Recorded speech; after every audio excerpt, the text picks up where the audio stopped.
I got a plan, John. This is a good one.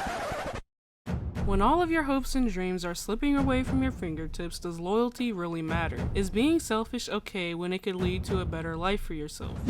Dutch Van der Linde is one of the most complex villains in video game history. Many question if Dutch was always this lost, angry, selfish villain, or did the trauma of events happening throughout the game truly change him? Watching everything he has ever worked and cared for slowly drift away. His tragic downfall serves as a commentary on the consequences of blind loyalty and unchecked ambition. Now, there will be spoilers in this video. Growing up during the time of the Civil War, Dutch watched his father die fighting in the Union. When his father died, Dutch was left in a pretty hard place because he didn't like being under the jurisdiction of his mother, mainly because he didn't like any type of authority figure. So he decided to bounce. When he left, he decided to be the man of the people. His goal was to help the weaker members of society to make up for the incompetent government, fighting for his right just to exist in a rapidly changing new frontier. The wild, wild west he grew up in was slowly fading away.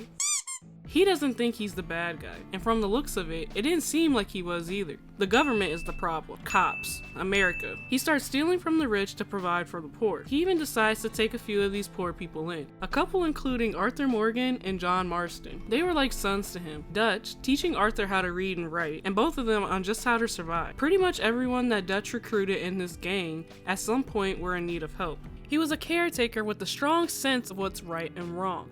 But some people say he recruited these type of people on purpose. They needed someone to rely on. They will be loyal to Dutch in exchange for his help. Dutch was not law-abiding, but he did look after the ones he loved. Dutch was charming and a smooth talker. He is known for his famous speeches that he actually wrote out and rehearsed, and you could find that in the game. After completing the game, it's quite terrifying to see how smooth he actually was. The voice cracks during his speeches made him seem so genuine. His voice is deep and warm, and it naturally comes off more sincere. He always claimed that he had a plan and that everything was going to work out. Little did the gang know, things were about to take a turn for the worse. This is bad. This is very, very bad. The Blackwater Massacre was an act more out of desperation than for the cause. Dutch was getting real desperate for money. He usually plans these heists out more, but he decided to trust the newest member of the group, Micah. And this was the beginning of the end. One thing to note about Micah Bell is the fact that he wasn't recruited to the group because he needed help. It was more because Micah had similar views and interests as Dutch. They saw each other more as partners, but when the Blackwater Massacre didn't go 100% as planned, people started dropping off like flies. Dutch internally was getting worried, but he didn't let that show through. The gang started to lose faith in him. His encouraging speeches now turned into empty promises, along with him begging the gang to stay loyal to him. He always claimed it was always just one more big score and they would be free. But that turned into numerous failed heist attempts. When Dutch started losing control, he started going haywire. Even at the trolley station heist, there was a part where he had gotten mad that someone had killed an innocent bystander. Dutch only wanted to kill people that needed to be killed. In the same mission, he hits his head and things start to take a turn for him mentally. He figured out that the trolley heist went left because Angelo Bronte set him up. When it was finally time to confront Bronte, Dutch kills him in an unusual manner. Now, Dutch usually takes people out with one shot to the head, but with Bronte, Dutch has so much more rage. He brutally drowns him in the swamp. This really takes people aback, specifically Arthur, because it seems so out of character for Dutch. Part of your philosophy books cover feeding a fella. The goddamn alligator, Dutch. He was losing control, but the one voice of reason he had was Hosea, who was the only person able to go against Dutch without any repercussions. Hosea was with Dutch since the very beginning, but when Agent Milton murdered him during the bank heist, the only person Dutch felt that he could really rely on was Micah. Micah was the yes man, the one who isn't challenging Dutch, but is providing him with new opportunities, as Dutch likes to see it in his eyes. But in reality, he is leading him into numerous bad situations. The constant pressure was getting to his head. Dutch started turning to harming others physically and financially, taking advantage of Arthur and other people in the gang. Before, he only shot people who needed shooting, but he started shooting innocent bystanders convinced by Micah along with his anger and blind rage. I have a plan, just one more big score. People started to realize he didn't really have a plan at all. There's a lot of speculation about the turning point of Dutch's psyche. Many people believe that when he hit his head during the trolley heist, it caused some kind of concussion, and that something happened to his brain and the way he thinks. I think that his mentality started to change from all the trauma that he had endured throughout the course of this game, especially the death of Hosea and dealing with that huge amount of grief. Here's your deal, Dutch. Hosea. Dutch is an experienced manipulator, meaning he lies a lot. With his charm, it makes him easy to believe. A man capable of convincing others of his good intentions. Throughout the game, he is convinced that Arthur Morgan is a liar, when Arthur was the most loyal gang member of them all. Dutch starts to truly trust no one, not even a little old lady that he killed in Guam. He abandons his core belief that no one gets left behind. He didn't want to help escape John from jail because he thought John was a traitor, and he left Arthur Morgan to die. They were like his own sons. That for real broke my heart when he walked out on my boy Arthur.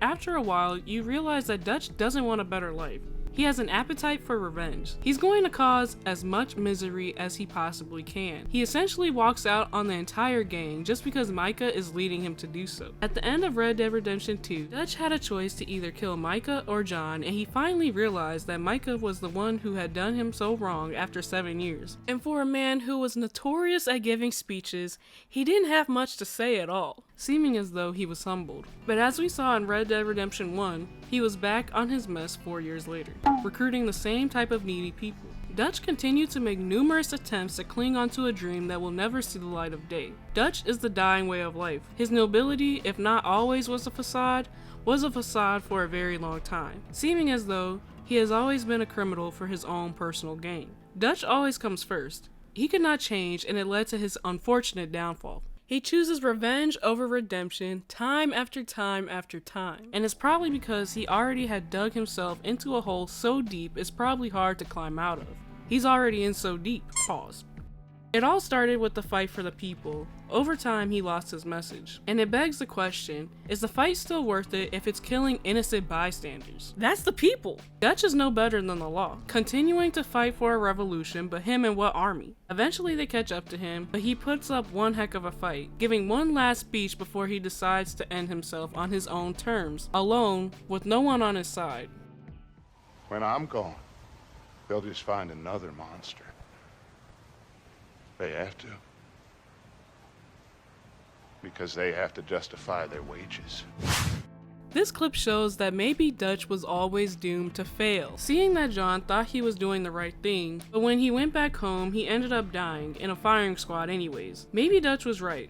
Maybe not. Dutch had faith that if he had just fought long enough, he would eventually be able to see the change that he wanted, and finally be able to live free no matter the harm that he has inflicted. But the truth is, Dutch never wanted a peaceful life, because he had numerous opportunities to do so. He could have bought a plot of land and had the group settle down, but he didn't want to. In the end, he just wanted to make people's lives miserable, and that he did. The voice actor Benjamin Byron Davis, who played Dutch, was phenomenal.